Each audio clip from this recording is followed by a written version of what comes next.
Hello everyone and welcome back to Kerbal Space Program. This is Rain. I'm kind of continuing where we left off. I'm not going to jump into the shuttle that we already have on transfer to Minmus. That's going to take roughly about 8 game days to do. Um, I will be doing it by the end of this episode. I just wanted to show you guys a new contract that I picked up. It's completely new to me and we're going to try it out. So after some failed testing, I decided to jump into the Brunhilde Mark III, the one that's going to be flying by Minmus. And the reason being is I don't have radial parachutes yet, and the contract that I grabbed, I was able to meet the parameters of the contract, but I wasn't able to return the vehicle with people still being alive. So I need radial parachutes, and for that I need to complete this mission.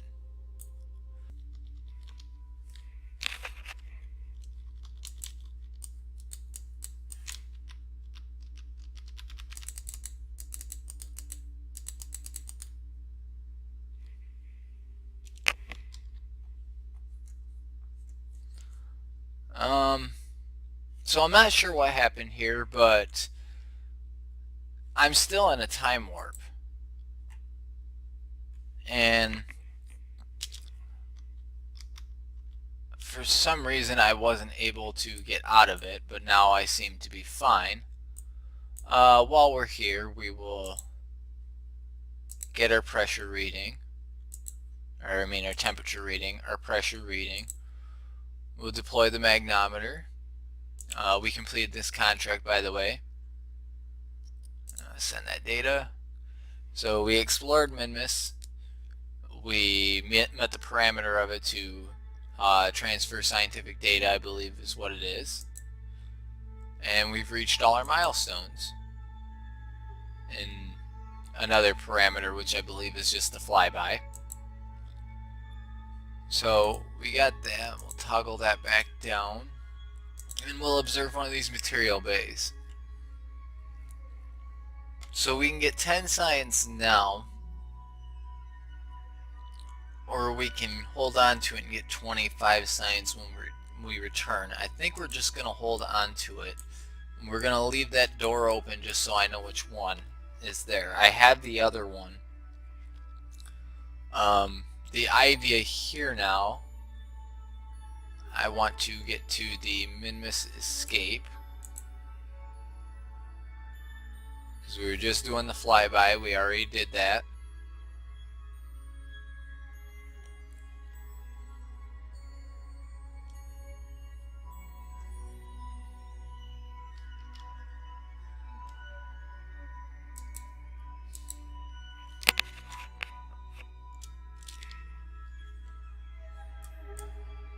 Alright, so now we have, where is it?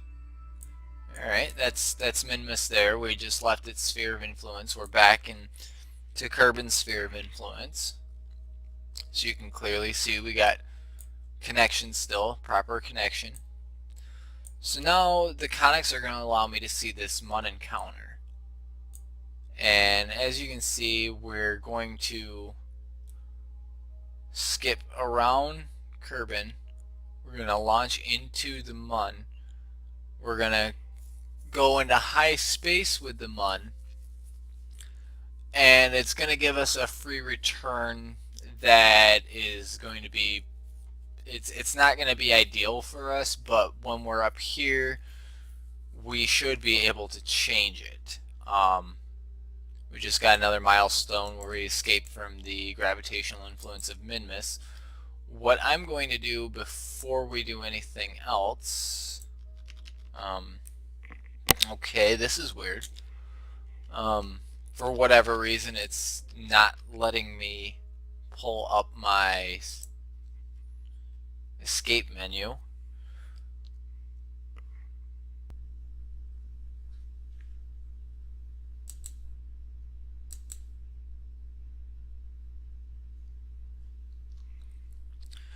Alright, so I've named this vehicle our G-Test plane, I guess is what you could call it. Um, the contract that I was to perform is I need to take this VIP right here, Asia, I believe is how it's pronounced, I'm not sure. I got to take them flying around Kerbin and have them pass out from G-forces. This is pretty interesting. I had never done this before, so I figured I would try it out. And basically, this is how I go about doing it. So we just launch straight up, and this is just going to keep building G-forces. As you can see, we're going to keep climbing. So you can see we're already hitting supersonic. And the idea here now is, we'll say right about here, we'll cut the engines and we'll pull down. And there, she just lost consciousness. You can see her life rate, or I don't know if that's life or, okay, that's where they regain consciousness. And as you can see, I've kind of recovered. It's overall stable. We'll put a little bit of thrust into this. Doesn't need much, but as you can see, it's not really that ideal to control this thing. Thrust like that, pull it down a bit. I want to get some vertical speed before I ditch this stage.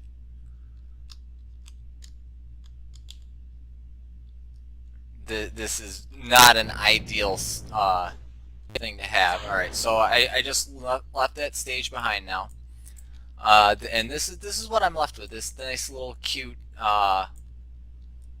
plane, and we are falling. So what I'm actually going to do now is I'm actually going to pull myself straight down. We're going to spin ourselves around. I'm going to turn on our controls to a more sensitive, because there's that, and I got to start pulling up like now. And as you can see, it's just this nice little glider. I'm really liking how it works. We'll just slowly, I don't have a lot of vertical speed here, so I'm not going to bother with trying to land it on the runway. But we'll lower the landing legs on it. We're getting closer to the ground. When I did this in test, I didn't do this right. So we'll just flare up. We're actually flaring a little early. Alright, flare up. And there's that. We'll just launch this to kill off our speed. And we'll hit the brakes. And there we go. We just completed that mission. Pretty interesting. I didn't really have the technology for it. I had to do my Minmus run first, just to get the all the science to get these radial parachutes unlocked. But it worked out pretty well. As you can see, we've completed the contract, and we'll just recover the vessel.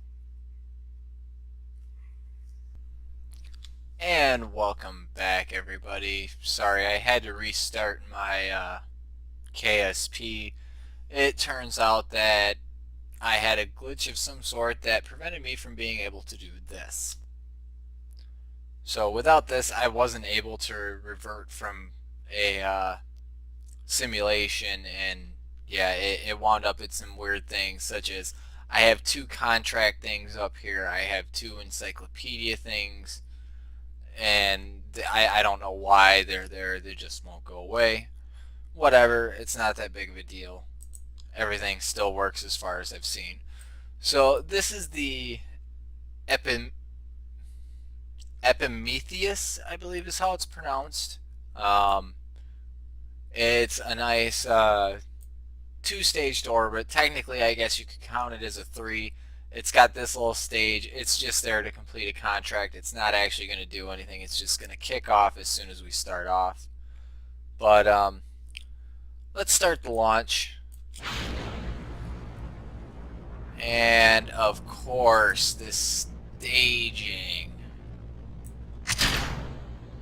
Oh geez, so this might affect us overall, but as you can see, we've got the for the first stage here is the Maverick D1. It's a engine provided by KW Rocketry. It's a really nice engine. Got high efficiency in the lower atmospheres, and it's a very good 1.25 launch stage. So basically here, this should still get to orbit. We're ultimately going to send this to the Mun. It will it's supposed to be a satellite contract that we have to get us to the Mun, and then get a satellite in a specific orbit of the Mun. Hopefully we'll still have enough fuel to do that when we get there. I overcompensated, so that might actually work out in our favor in this case. Realistically, I should have just shut those rockets off and restage them, but oh well. So we just got into our next stage here. Again, just the Vesta VR1 in this upper stage, because it is a really good stage to use. It's nice and efficient. Just trying to lower our ascent here so we can circularize better. We're already pretty much where we need to be.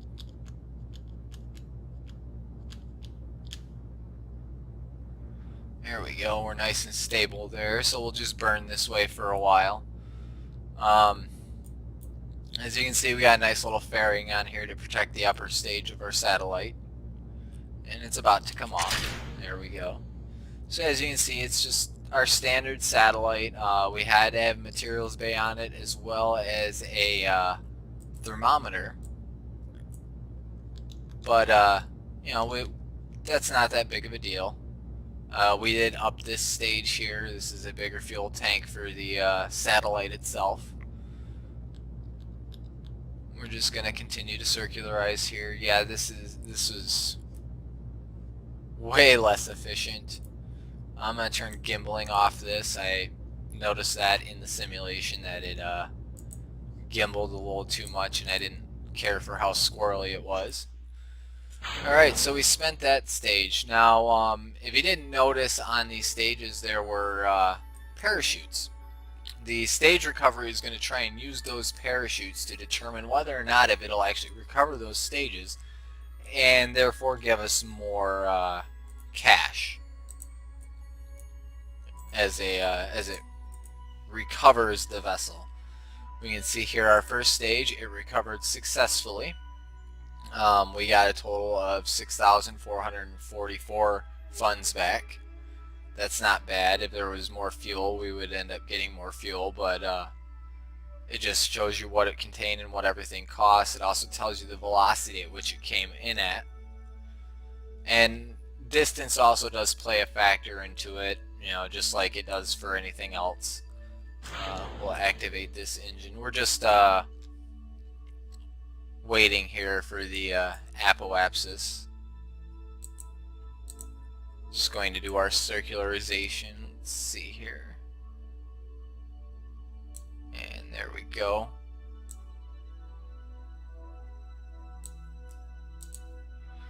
$319. I guess that's not terrible. I'm not too overly impressed with it.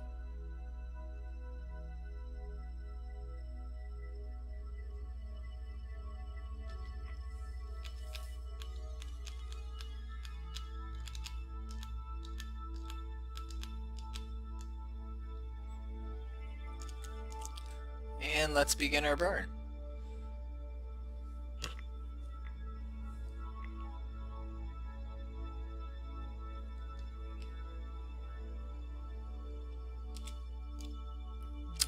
Alright, and so we're circularized. And now let's target the Mun.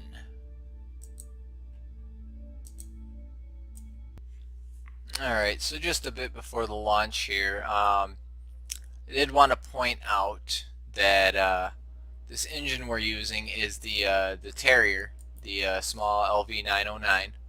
And with something this small, it's got a very high thrust to weight, which is going to make this transfer a very quick transfer. So you can see no time acceleration. This thing is just drastically increasing. And we're already going to start slowing down. Alright, so we've reached technically our Mun encounter. Just want to kind of keep tweaking this till we get that. Should be reasonably close. So that's our transfer to the Mun. Beautiful picture of Kerbal. Mun coming around the corner. Let's extend our antenna because we will be going away.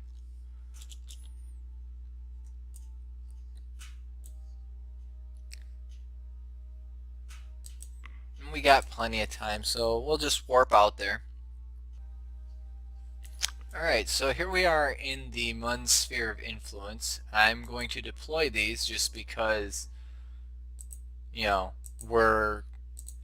we need the data anyway, so we'll just take the data,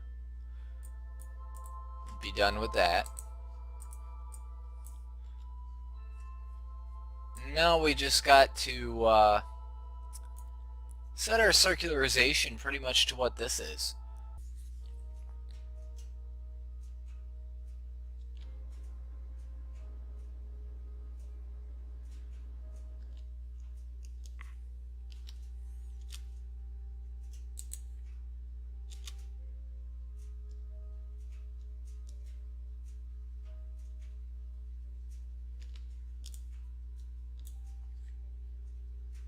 Let's see. Alright, so that's well within our parameters. And there we go. Just completed our contract. We also circularized. We got tons of funds. And now we've also got a satellite that's orbiting the Mun. You can just leave that there for now. It's got plenty of delta V. And we will jump back to the Brunhilde Mark III.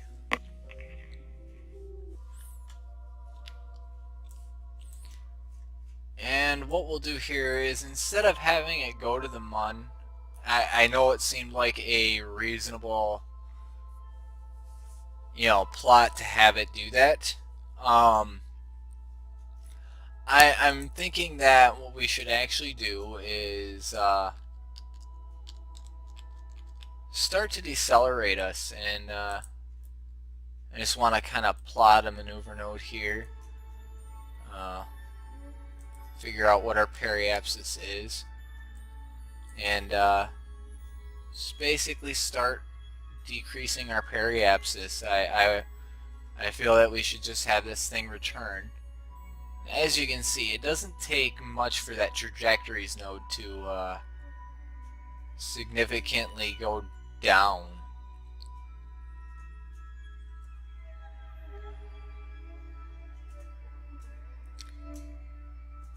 Alright, so I'm going to leave with our periapsis at 52,000. I don't think it really needs to go any lower than that. But we don't actually need that node. We just did all this, so we'll just do that. And this will just tweak our periapsis right down. Unfortunately, the trajectories does not tell us like how far out this is. I know based off from these satellites that it's I'd say maybe 3 to 500,000 meters up. It's kind of hard to tell, but we'll just do the warp, and we'll watch Kerbin just come into view.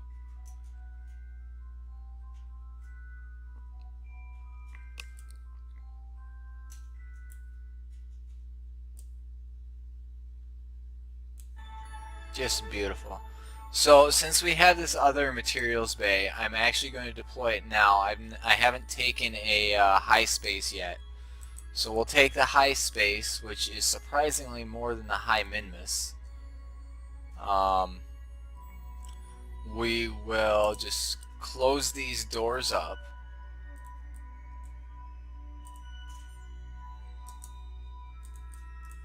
Since we're close to Kerbin, we can retract this antenna.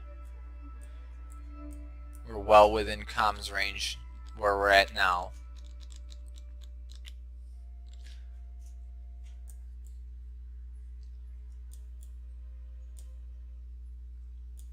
That's kind of interesting, but obviously the planet's going to rotate by the time we get there. So we'll just warp here. This red line signifies the just before we enter into orbit. And we'll put ourselves at a retrograde. And I can't retract these, otherwise I would. We will flip like that though. This is just to help protect the antenna, if nothing else. But so we sped up through this descent into the atmosphere. It was rather long, but the only thing to really take in here is what we're doing is called aerobraking. We're using the velocity of the craft against the atmosphere to create drag and lower our apoapsis. When we actually get out there, I'm going to try and tweak my my ascent to land closer to Kerbin, or the KSC.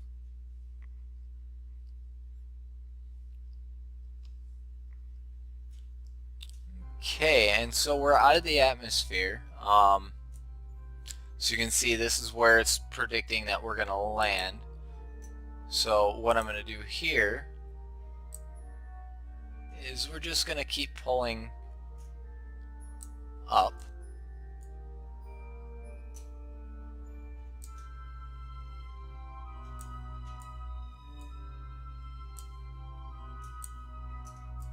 And generally right about there is where you want the X. You know, the planet is going to rotate, and it is a little off, you know, because we do have the parachute, and as soon as we have the parachute, it's just going to throw that trajectories way off. So we'll just warp there. We do our burn. Overshot it a little bit. Let's see where we're at. So, yep, we gotta turn ourselves retrograde now.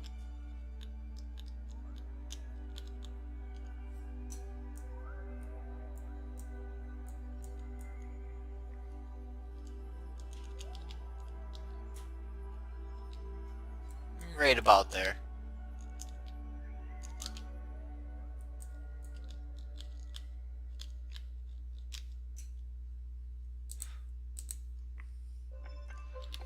Just warp over here.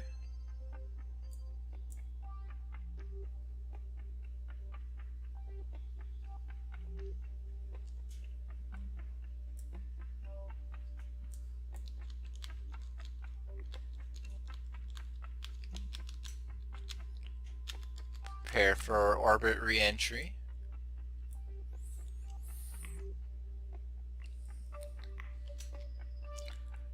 And this is actually going to be a fairly long descent, so I'm going to time warp it.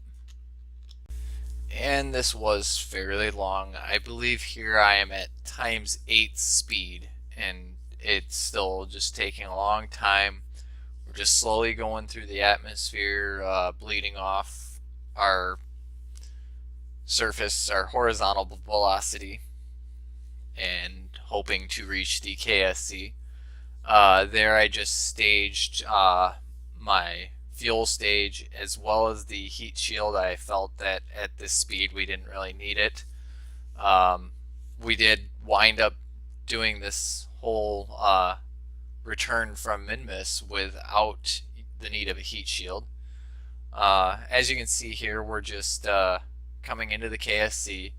I was pretty surprised as to how long these solar panels were stuck on there, but they did eventually break off. There I am just checking where our debris is, seeing how far it got away from us.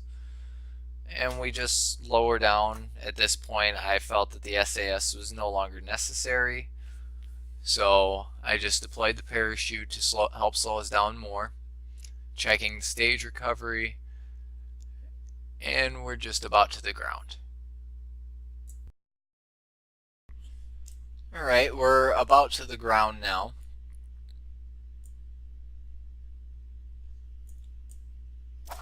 And there we go. We landed. One of the things I am going to do, we'll deploy the magnometer. I don't think we've collected data from here. Nope. So we'll just keep that data. One of these, I believe it's this one. Come on. Open it up. And we'll, oops, log all these. For some reason it doesn't show up in that, but it's alright, we don't need it. What are these? Oh, those are the solar panels. Alright, so I think we're going to call it an episode on this one. We'll just recover it and show you all the nice goodies we got from completing that.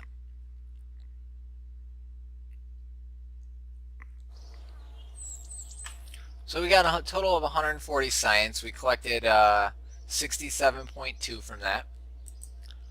We got a total of 126,000 funds, and including all the missions we completed, a total of almost 600,000. It's not bad. And our milestones, you know, they helped us. We returned home from Minmus. That was a good chunk of it. And we got scientific data from Minmus, or from around Kerbal. I actually forgot that we had that as a contract, but we ended up getting it anyways due to me getting the thing. So it looks like this one is not able to go, but either way, thank you for joining me. This is the end of the video, and tune in for more.